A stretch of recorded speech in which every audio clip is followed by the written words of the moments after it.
Hello viewers, இன்னைக்கு நடந்த ஒரு ரொம்ப முக்கியமான 2 சம்பவம் விஜய் அவர்களோட கவர்மெண்ட்டுக்கு பெரிய பாதகத்தை ஏற்படுத்தியிருக்கு அப்படின்னே சொல்லலாம். மேபி திமுகவோட நீட்சி அப்படிங்கிற மாதிரி நிறைய பேர் கம்ப்ளைண்ட் பண்ணுறாங்க.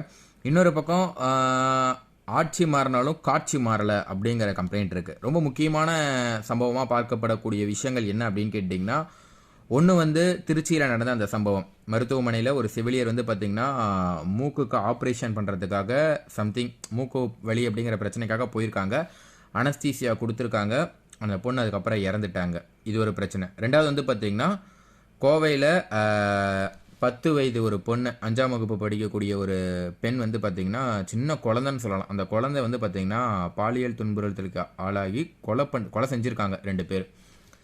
ஸோ இந்த 2 விஷயத்தில் விஜய் அவர்களோட கவர்மெண்ட் எப்படி என்ன பண்ண போகிறாங்க? ஏன்னா கரெக்டாக இத்தனை நாள் திமுகவாக இருக்கட்டும் அதிமுகவாக இருக்கட்டும் எல்லாருமே காத்திருந்தாங்க என்ன நடக்க போகுது அப்படிங்கிறத பார்க்கலன்னு. பட் இந்த 2 சம்பவம் பெரிய தலைவலியாக இருக்க போகுது அப்படின்னே சொல்லலாங்க.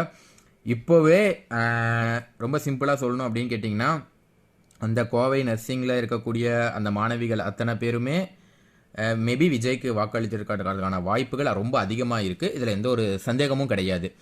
சூழலில் நடந்த நிறைய பேரும் ஆக்ஷன் விஜய் அவர்களுக்கான வாக்களித்ததற்கான நிறைய வாய்ப்புகள் இருக்குது. பட் அவங்களோட ஒரே ஒரு கேள்வி என்னவா இருக்குது அப்படின்னு கேட்டிங்கன்னா, ஏன் இது நடந்தது, எதற்காக இது நடந்தது, இது ஏன் விஜய் அவர்கள் நம்ம நேரடியாக விஜய் தான் காரணம், விஜய் தடுக்கலை அப்படின்லாம் நம்ம சொல்ல முடியாது. மேபி நிறைய பேர் அதான் சொல்கிறாங்க. என்ன காரணம் சொல்கிறாங்கன்னா, டிஎம்கேவை சேர்ந்தவங்க குறிப்பாக சொல்லக்கூடிய விஷயங்கள் என்னென்னா, டிஎம்கேல இதுதான் நடந்தது அப்படிங்கிற மாதிரி நீங்கள் சொன்னீங்க, டிவிகே ஆட்சியிலையும் அதுதானே நடக்குது அப்படிங்கிற மாதிரி நிறைய பேர் குற்றம் சொல்கிறாங்க. பட் நம்ம இது நேரடியாக விஜய் அவர்களை குற்றம் சொல்ல முடியாது. இருந்தாலும் இதற்கு பொறுப்பு அப்படிங்கிறது நம்ம விஜய் அவர்களை தான் சொல்லி ஆகணும். காரணம் என்னென்னா, அவர் கீழே இருக்க போலீஸ் சரியான ஆக்ஷனோ இல்லை அவங்க மேலே சரியான பார்த்திங்கன்னா ஒரு பயம் போலீஸ் மேலே. இப்போ நார்மலாக நிறைய மக்கள் ஒரு சின்ன சின்ன விஷயத்துக்கு கூட போலீஸை பார்த்து பயந்துக்கிறாங்க.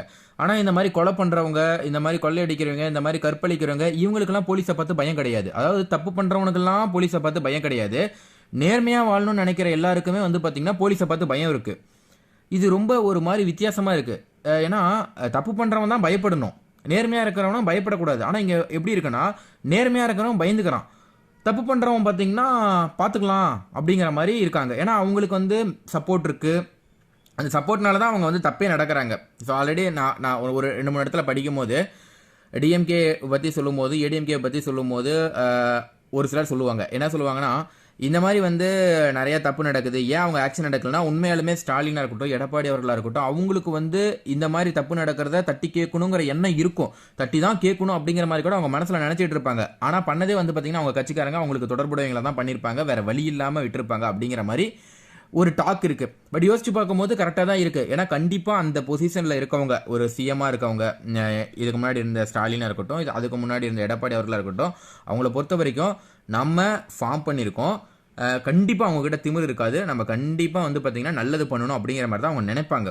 பட் ஆனால் பார்த்திங்கன்னா அவங்க கூட இருக்கவங்க தப்பு பண்ணுறதுனால அவங்க ப்ளேம் ஆகி வேறு வழி இல்லாமல் அவங்க மேலே ஆக்ஷன் எடுக்க முடியாமல் நிறைய பிரச்சனைகள் நடந்திருக்கலாம்.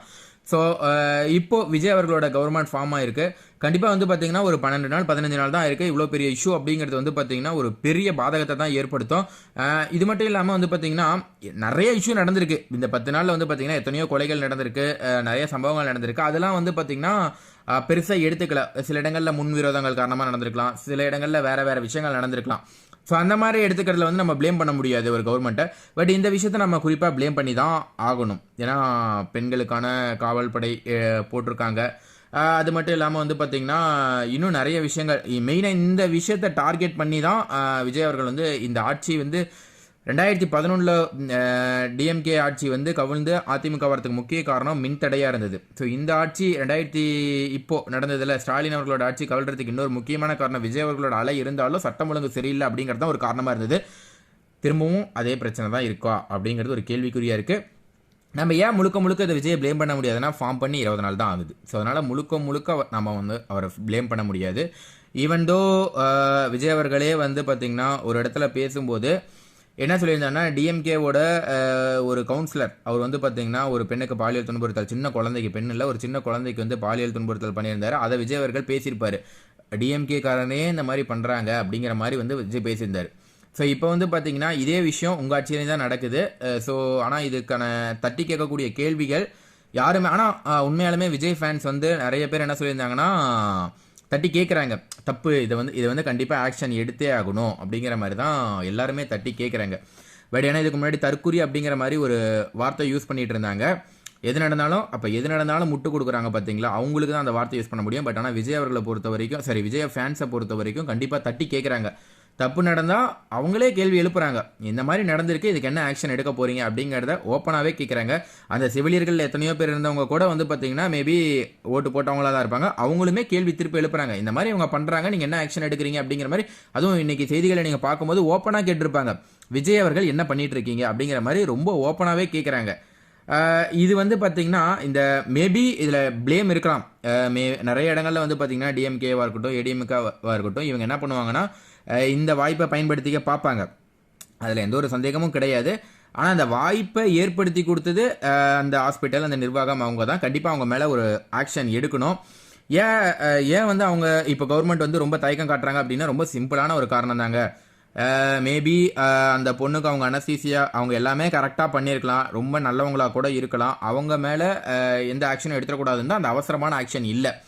கண்டிப்பாக இந்த கவர்மெண்ட் வந்து ஆக்ஷன் எடுப்பாங்க அப்படிங்கிற மாதிரி தான் நம்ம எதிர்பார்த்துட்டு இருக்கோம். ஆக்ஷனும் எடுப்பாங்க, இதில் எந்த ஒரு சந்தேகமும் கிடையாது. ஆனால் இன்னும் 2 நாள் நம்ம பொறுத்திருந்து பார்த்தா தெரிஞ்சிடும். ஏன்னா இந்த பொண்ணுங்களே சொல்கிறாங்க, அந்த ஆக்சுவலாக அந்த திருச்சியில் நடந்த அந்த நர்ஸு அவங்க என்ன சொல்கிறாங்கன்னா, இந்த மாதிரி இவங்க போய் அட்மிட் ஆயிருக்காங்க, அனஸ்தீசியா கொடுத்துருக்காங்க, மயக்கம் போட்டுருச்சு, அதுக்கப்புறம் 6 மணி ஆகியும் எந்திரிக்கல, கிட்டத்தட்ட 7-8 மணி நேரம் ஆகியும் எந்திரிக்கல. இவங்க செவிலியர்கள், அந்த பொண்ணும் செவிலியர் தான், அங்கே படிக்கிறவங்களும் செவிலியர்கள் தான். அவங்க போய் கேட்டிருக்காங்க, கேட்டப்ப முன்னுக்கு பின்னா முரணா பதில் சொல்லியிருக்காங்க.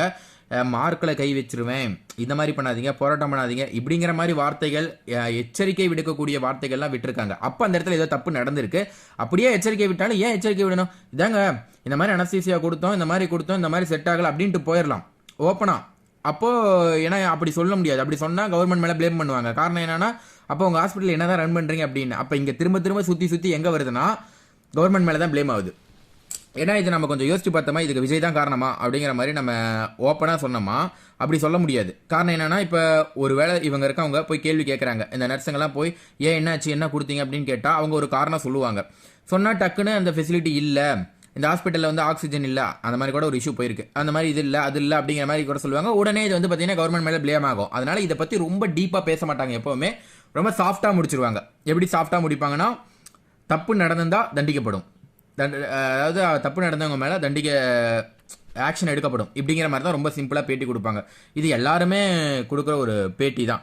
பட் இவங்க என்ன பண்ண போகிறாங்க? ஆனால் மக்கள் எதிர்பார்க்கறது என்ன அப்படின்னு கேட்டிங்கன்னா, என்ன நடந்ததோ அதை ஓப்பனாக சொல்லுங்கள், யார் மேலே தப்போ அதை வந்து ஓப்பனாக ஆக்ஷன் எடுங்க. இதுதான் வந்து மக்கள் எதிர்பார்க்குறாங்க. ஆனால் அது நடக்காது, மேக்சிமம் நடக்கிறதுக்கான வாய்ப்புகள் இல்லை. ஏன்னா இந்த ரொம்ப கஷ்டமான ஒரு சூழ்நிலை. அந்த இடத்துல இருக்கவங்களுக்கு தான் அந்த வலி வந்து தெரியும். நம்ம சும்மா பேசிட்டு போகிறவங்க, பார்த்துட்டு கடந்துட்டு போகிறவங்க அப்படிங்கிறவங்களுக்குலாம் அந்த வலியோட உணர்வு வந்து ரொம்ப கம்மியாக இருக்கும். ஒரு 4% 5% இருக்கலாம். அந்த இடத்துல இருக்கவங்க, அங்கே செவிலியர்களாக இருந்தவங்க, அந்த குழந்தையோட தாய், அந்த வீட்டு பக்கத்தில் இருக்கவங்க, அந்த பிரச்சனையில் வந்து இருக்கவங்களுக்கு தான் அந்த வலி வந்து முழுக்க தெரியும். கண்டிப்பாக வந்து பார்த்திங்கன்னா புது கவர்மெண்ட் அதே போல் இருக்கக்கூடாது அப்படிங்கிறது வந்து பார்த்திங்கன்னா நிறைய பேர் மக்களோட வேண்டுகோளாக இருக்குது. ஏதாவது ஒரு ஆக்ஷன் கிடையாதுங்க. ஏன் வந்து ஏதாவது ஒரு ஆக்ஷன் அப்படிங்கிறது எடுக்கிறத விட ரொம்ப சிம்பிளாக எடுக்கலாம். கண்டிப்பாக ஆக்ஷன் எடுங்க, என்ன தண்டனையோ அதை கொடுங்க, தப்பு பண்ணவங்க தண்டிக்கப்படட்டும் அப்படிங்கிற மாதிரி இருந்ததுன்னா ரொம்ப நல்லாயிருக்கும். பட் பொறுத்திருந்து பார்ப்போம். நீங்கள் என்ன நினைக்கிறீங்க? உங்களோட தனிப்பட்ட கருத்து என்ன அப்படிங்கிறத கீழே கமெண்ட்டில் பதிவு பண்ணுங்கள். தேங்க்யூ.